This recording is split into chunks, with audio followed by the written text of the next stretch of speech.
Support for Mission Nonprofit is provided by Thurston Talk. This program is provided in the public interest by Thurston Community Media. More information at TCMedia.org.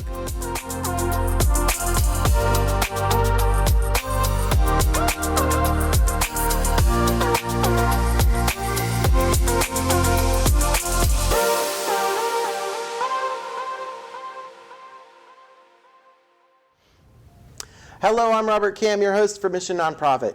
Each month, we take a look at a local nonprofit organization making an impact in our community. This month, we have Window Seat Media. Welcome, Meg Rosenberg and Elaine Vrodenberg. Thanks for being here. Thank you for having us. Thank you so much. Meg, tell us a little bit about what Window Seat Media does. Yeah, so we are a local nonprofit. We focus on oral history and storytelling. Our mission is all about conversation, connection, and social change. And so any space where we can come together and reflect on who we are, amplify stories from our community, and come together, we love to create spaces like that. Awesome. It sounds to me a little bit like NPR does something called, I think, StoryCorps. Have you heard of that? Yes. Is it similar to that, where you're just trying to grab stories out of people and keep them talking and then archive it? In a lot of ways, I think there's similarities, right? Like StoryCorps, there's that interviewing aspect, and so we definitely, through oral history, Elaine's our oral historian, focus on oral history as a expertise that we have as a nonprofit, and also, you know, we're interested in all sorts of different types of ways of engaging with story. And so whether that's through a podcast or an interview series or through theater, right? We're interested in engaging through lots of different media methods and then bringing people together to have conversations around those different ways of engaging. So Elaine, not only do you go out there and grab stories from people, but you teach people how to tell their own stories, right? Or how to coach other people to tell their own stories. Right, so our model has always been really community-based, where my background is in oral history and folklore. So I've been trained, graduate level trained, I guess, in interviewing and ethnography and different forms of media and how to share stories. But what I really love to do is teach other people those skills so that they can have meaningful conversations with people they care about in their community. And so like our Third 30 Oral History Project really grew out of that model. So it was about me teaching people skills, them inviting somebody to participate in an interview that they really admired in the community, and then going through the process of, now you've had your interview, you transcribe it, and you edit it into a piece that we can then publicly share. And all of this is in collaboration and consent with the person who's sharing their story to begin with. And I think part of what's really beautiful about it is you're teaching people wonderful skills in listening and deep listening, asking great questions, but also our community grows that way because, I only have a certain network of people and people I'm in community with. So if we bring people together and they ask people that they really admire, then we're able to share even more stories and make more interesting connections in our community. So it's always been that model. Yeah, it helps itself grow, doesn't it? Yeah, I have you down as your title is Memory Activist. Yes. And how do you get that title and what does it mean? Yeah, so it's a new, I have to be honest, it's a new title that we're trying on. Okay. Yeah, so I mean, like I mentioned, I have this background in oral history and ethnography and folklore. And I think the memory activism piece really is about, there's this wonderful quote by Tracy K. Smith, who's a poet. She was the U.S. Poet Laureate a few years back. And she says, looking back at history is an opportunity to say, is there anything we haven't yet heard that would be useful to us now? So I think, this idea of just like jogging our memories and, thinking about memory as something and history as something as non-linear, but really cyclical. So how can we make sure that we're not repeating harmful patterns of the past, and part of that is learning from the past so that we move forward with more care and intention in the future. So it's, asking people to remember certain times and having intergenerational conversations to lead us into the future. And that's part of, what's been beautiful about bringing Meg on, is bringing more of this intergenerational piece to our work through the storytelling work that they do with Brave Practice, working more with youth organizations too. Meg, your title is Community Weaver. Yeah. Tell me a little bit about your background and what it means to be a community weaver. Yeah, I mean, I feel like as an individual, being in community has always been something that that I've been drawn towards, and since moving to Olympia, this is the place where it's worth establishing roots and having something like Window Seat Media where we can really create those spaces of art and reflection and organizing. So for me personally, I have a background in theater. I went to Vancouver School of Arts and Academics, so since 6th grade, I have like 20 years of theater experience. And then I did my master's in public administration at Evergreen. And so I come with this interdisciplinary focus of arts and academics and education.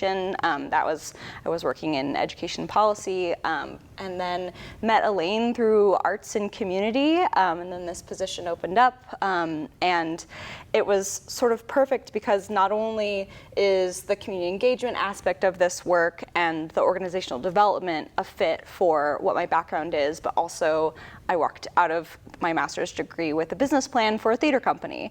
And so Debbie Eden, who's someone who's a well-known community member, is the artistic director of the Heart Sparkle Players, and I've been a member of the Heart Sparkle Players since I've lived in Olympia here, and that is a specific type of theater called Playback Theater, and it's all about community dialogue and folks sharing stories, and then having those stories played back on the spot. Brave Practice is the theater company that we're running as a community engagement program out of Window Seat Media, and we've been around for about a year now, and specifically working with youth as just the skills that Playback Theater teaches. It's on the first part of it, it's interviewing, right? And so there's this overlap between the oral history work that Elaine does and the interviewing piece of Playback Theater. But then also with youth, it's that self-expression piece and that social emotional learning part of coming together in a group, hearing other people's stories, and developing empathy around hearing other people's stories. And so we're able, through Brave Practice to be able to reach youth. And as Elaine mentioned, the Third 30 is specifically geared at elders. And so we're intentionally, in our public programming, reaching an intergenerational population. Gotcha. And so as we're able to, be responsive to what community needs are and move and grow and look to the future, we have a very diverse pool of community members who are engaged with our work, who we can ask to be in conversation with each other as well. So yeah, Brave Practice happens in different places. It happens in different places, yes. Around the county? Yeah. Or even in other counties too? Absolutely. Okay. So we launched it off with a grant from the City of Olympia, and through partnerships with various other organizations in town. So the biggest thing that we did last spring was partner with Together Community Schools program. We were at a middle school for an 8-week workshop session with Playback Theater. So we had a small group of middle schoolers who were all taking part in this program, who went through 8 weeks of learning about playback and developing those skills, and then we had a performance at the end. And so that partnership with Together was very important because, for us to be able to access a school environment and make a program accessible to students, that partnership really, really helped and amplified our ability to have impact, right? So that was one way. And then also we can do workshops and we can also do performances as well. So other nonprofits or organizations in town can invite Brave Practice to maybe teach something. To teach something, right? To do some to do some interactive theater or community dialogue in whatever space is there. That sounds neat. And a little bit more about this Playback Theater. It's where people are telling the actors their stories, and then the actors are acting it out. Is it nonverbal? Is that right? There's talking. Okay, Yeah. okay. So the It doesn't structure have to is be, yeah, there's a nonverbal. couple different there's a ritual to it, right? And so we're holding that brave space or that safe space where folks are invited to share stories, and then there's ethics of when you invite stories into space, how do you hold those stories and honor them, right? And so in playback, there's someone named who's the conductor. So there are two conductors in Brave Practice, myself and my colleague Hiroko. And so we've gone through a specific training to sort of be the interviewer, right? So someone who's asking the audience to share a story or a moment. It can be something as simple as what did you have for breakfast this morning, right? And then so the story is shared, everyone witnesses the same story. So it kind of becomes everyone's story in a way. And then the troupe of actors will play that story back. And so when we teach playback, it's that active listening skills and then team collaboration skills as well. And there's an element of improv. Oh yeah, obviously. it's all improv. It's improv, and they're taking the cues off of the stories that they're getting from the other participants or from the audience, if you will. Yeah, but we think about ethical story stewardship as like one of the tenets of Window Seat Media, and in all of our public programs, in the way that we sort of hold community stories. It's all about, these are not our stories, right? We are the stewards, and we have a position to be able to amplify, but they're not our stories. It's really neat how you use different media to do this, right? The theater, I wouldn't have thought of that, but that's absolutely, it works great. And then audio recordings like podcasts, videos. What are some of the other mediums that you might use to help people tell their stories? Or writing, maybe? Yeah, we've definitely done written stories.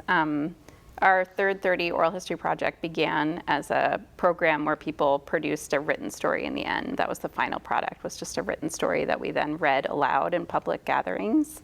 But yeah, you're right. So we've done audio stories, we've done video stories.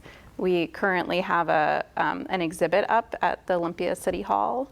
It was at the Evergreen State College during spring quarter, and we call it a photo voice exhibit. So we've partnered with a local photographer to take beautiful portraits of all of our participants in the program in the Third 30. So there's eight narrators we worked with.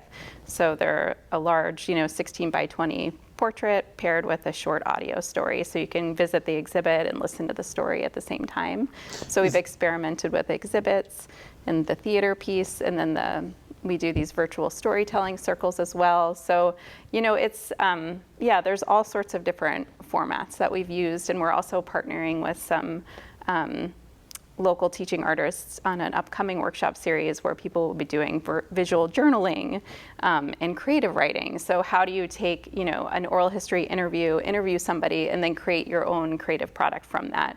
That reflects your own experience. So maybe using that as an inspiration to do your own creative project. So there's just a wide variety, and it just sort of depends on whatever program that we're working on at that time and who we're in collaboration with. So the collaboration piece is huge. So we love to collaborate with other artists in the community, other people doing storytelling work, to come together to create programs together, so that we're working within our discipline and then also cross-disciplinary work as well. And that Third 30, we're talking about people in the third part of their life, right? Their third 30 years of their life, right? Yeah. And so just kind of getting their history and their stories or whatever they want to tell, or just everything about them. The project really began as a collaboration and a partnership with Senior Services for South Sound. So Perfect. It grew from their lifelong learning program. So we would teach these 8-week-long classes to people through the lifelong learning at Senior Services. And yes, it's the Third 30, so it means the time of life between 60 and 90, those third 30 years of your life. And really it's, it's really in relation to sort of an overarching question or theme. So we have different cohorts that go through the program. And the last cohort that went through, we were thinking about specifically artists and activists in our community. Okay. And sort of this idea of, what is needed for social change to happen in our community, for creativity and social change and innovation to happen in our community, and ourselves. And so looking to these elders. primarily people who were here during the 60s and 70s and thinking about, what was needed during those times and through the breadth of their life. So there's a reflective piece as well. So that series of stories really focuses on that type of person in our community.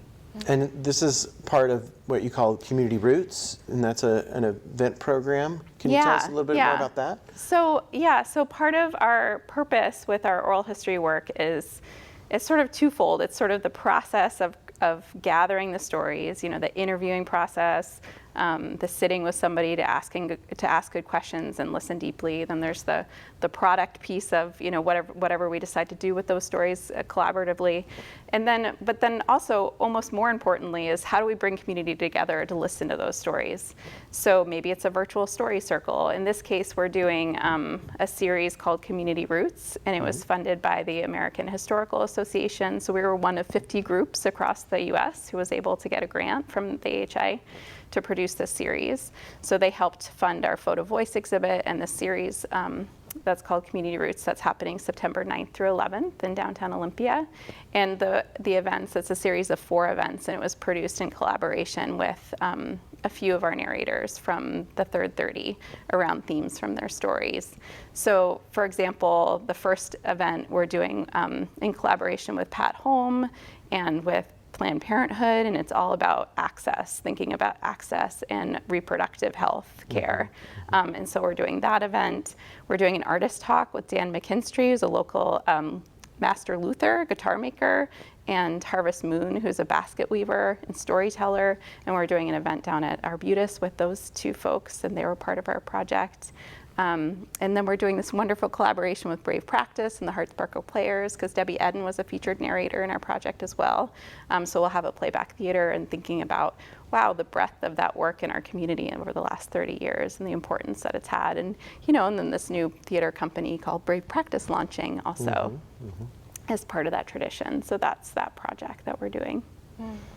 Yeah, and this line of thinking really makes me think about our community storytelling circles, public programming, and how we're able to highlight amazing people in the community doing good work, and they're able to share their own story in whatever medium they want, right? So as Window Seat Media, we love working in multimedias, right? And so if a featured narrator wants to come share a poem, awesome. Ashley McBunch, who's the Olympia Poet Laureate, they did a poetry workshop and were able to share some of their poetry. Harvest Moon was a featured narrator, and she told, she's a Quinault storyteller, master storyteller, and she told a tale that she created based off of her understanding and wisdom of the history of her region, right? And so folks are able to kind of bring themselves to storytelling in whatever medium that they're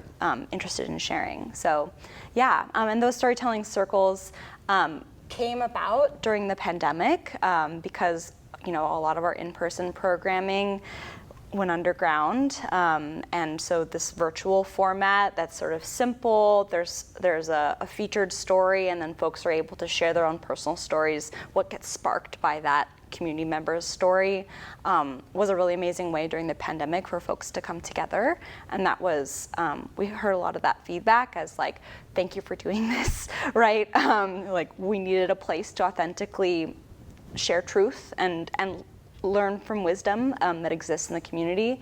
And now it's a really amazing opportunity that we're able to carry forth now that we're sort of, coming back in person a little bit to both highlight individuals and then also be a little bit more intentional too about highlighting organizations in the community also doing good work. And so organizations sharing however they want to share their stories as well.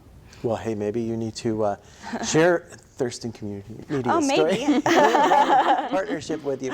I did want to show the audience a sample of your work, and I guess what works best for us, since we're a visual medium, is to play a video. So we have a video with Caesar Hart. Can you tell us a little bit about what we're about to see? Yeah. And how it came about. Yeah, so this video came about as a partnership, really. So there's an organization in Seattle, based in Seattle, called the Center for Washington Cultural Traditions. It's I guess you would say it's a program of Humanities Washington, and it's really the statewide folk and traditional arts organization here in Washington. And one of the things they do is regional sort of cultural tradition surveys, where they want to, go out in the community and just get a sense of, what artists are out there doing what in the community, and how can we elevate those stories. So the center really sees itself in a lot of ways as a platform for doing that for these different artists in whatever way is meaningful to them. And so I partnered with them, Window Seat partnered with them, and I was the researcher to work in the Twin Harbors area. And one of the amazing artists I met was this person named Caesar Hart, who's a drag king in Aberdeen. And I was able to interview them and spend time with them, attend drag shows, and create this short piece that the center has on their, they have an online publication called Rights of Green, where they share all the stories from across the state of all these amazing artists doing different things. And so they're able to share it that way. And then Caesar has done, a whole series of talks across the state about their work as a drag king. And I guess central to the work really is giving back to the community. It's, raising funds. So I think a lot of the drag shows are fundraisers for the harbor communities. So it was a really wonderful experience for me, and I just appreciated being welcomed into their community and being able to share just a little of their story. So I also want to just say that I never feel like I'm able to tell anybody's whole story. I think part of the way I think about it and orientate is that our hope is just to send a little bit of truth out into the world, that's meaningful both for the person sharing and then for the larger community. So it's never anybody's whole story by any stretch. Well, let's take a look at this abridged story of Caesar Hart.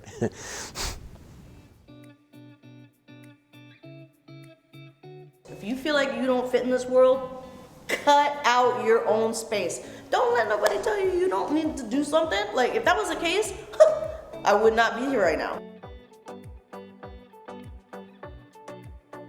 Christy, and I am a local drag king to the Pacific Northwest.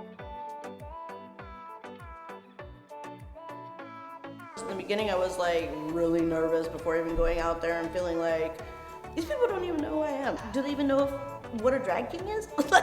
Do they even know that I'm not really a man? That's really the question, because sometimes I feel like they think I'm just a man.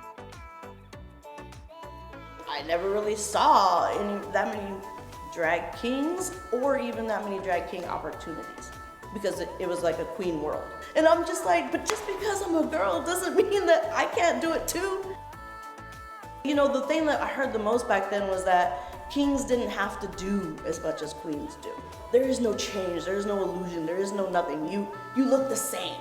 And I know that the queens have to put 10 layers on and pads and fake boobs and all this stuff. But we also do too, because we have to keep up with you. Do you know what it's like to stand next to you? Do you have any idea how tall you are, how shiny you are, how beacon of the world, look at me, you know what I'm saying? And then you have a king standing next to you. It's just all about experiencing loving a person without even really knowing them or having to know them. And that's what Caesar tries to put out every show. And giving a positive masculine role model, even if it is a fake one.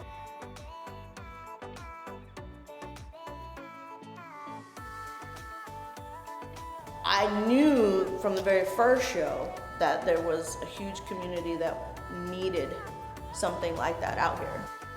I mean, how do you live in a society or a small town world where you have no LGBTQ visibility? You don't feel like you're safe, and the safest thing that you can even get to is an hour away.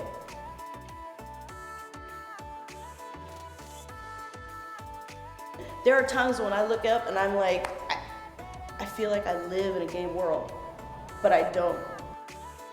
Every day I leave my house, that's what I tell my mom. I either do this right now, or I'm gonna have to live like this for the rest of my life. Who wants to do that? Not me.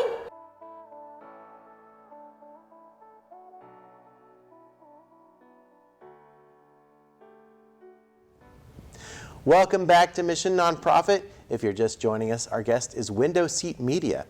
And Window Seat Media can be found online at windowseatmedia.org. They're also on Facebook at Window Seat Media Community Stories, on Instagram at Window Seat Media, Window Seat Media Stories, and on SoundCloud. You have a SoundCloud, Window Seat Media and is a the Vimeo. address for that. And a Vimeo. Do you know the address of that off the top of your head? I don't. We'll put it down in the graphic. And a LinkedIn. And a LinkedIn. We'll put that in there too. For various places. So that's how you can find them. And so we just saw a video with Caesar Hart. And so what is coming up for you guys? What's next? Oh, there's a really interesting project that you're doing with the City of Olympia. Yeah. Can you tell me a little bit about that? Sure. So it was really exciting to see this opportunity from the Olympia Heritage Commission, from the City of Olympia, to do this Olympia Indie Music History Project. So we decided to partner up with another person in the community. Her name's Kelsey Smith. She's a librarian, longtime librarian in our community. You might have recognized her when she worked at the Lacey Library. She's recently launched her own business called Lefty Copywriting and Research Services. I'm hoping I'm getting that correct, Kelsey. And so we decided, again, thinking about interdisciplinary and what different people's skills bring to the table, deciding to partner up. So this project really is about gathering oral histories from this particular time in Olympia's music history. So the period from 1980 to about 2001, so that period. And so there's going to be a big effort to sort of gather a lot of research during this time period, see what's out there, resources, ephemera, photographs, recordings, all these archival materials, and there's a lot in our community already. And then facilitating this oral history interviewing process where Window Seat will be training community members to learn those interviewing skills and then interview people in the community. So we're in this sort of phase one of this project. And it's a 2-phase project, so we're just in the research phase right now. And then after that, there'll be another phase of sort of sharing those stories. And the stories will be really shared in response to what the community is interested in too. So how they really like to see those stories shared, whether it's an interactive website or exhibit. We're not quite sure yet, but we'll see based on community input. Time flies because we're almost out of time. But what I wanted to say is what can we invite the viewers to do? Can they ask you for a training? I know they can probably donate to you if they really like your mission. They can donate to you on your website, I'm sure. What are the other things you want to ask viewers to do to get involved with you or to help you out? Well, generally, you can always come to a community storytelling circle. We'll have a couple public offerings, both virtually and in person, this coming year. So you can look at our website for those public offerings. You can also always invite Brave Practice to your organization or a group. And what else, Elaine? Yeah, so we do a lot of support, like I said, like trainings. So if organizations are wanting to sort of enhance their storytelling skills, we're happy to help provide some training through that. So organizations can hire us, or they can take a training through Give Local. We often provide free trainings through Give Local for nonprofits. That's another way that they can get involved. They can come to our Community Roots events, September 9th through 11th. We also have another series. If you're really interested in how we tell story through food, we have a whole workshop series happening towards the end of September through the fall, where we can explore our stories through our food traditions, where we can learn oral history, interviewing skills, and then create some creative products from that. So we have a variety of public programming coming up. Trying to think of what else people can do. You can like us on Facebook. Like us on Facebook. There you go. Send us an email if you have any questions. Right Be in a storytelling community with us.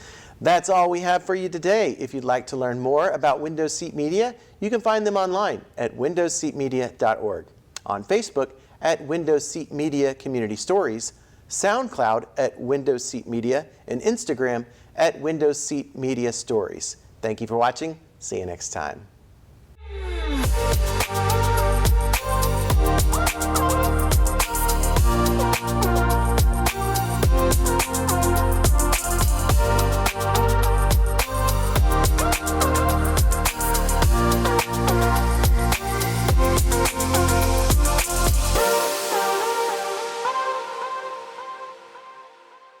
Support for Mission Nonprofit is provided by Thurston Talk. This program is provided in the public interest by Thurston Community Media. More information at TCMedia.org.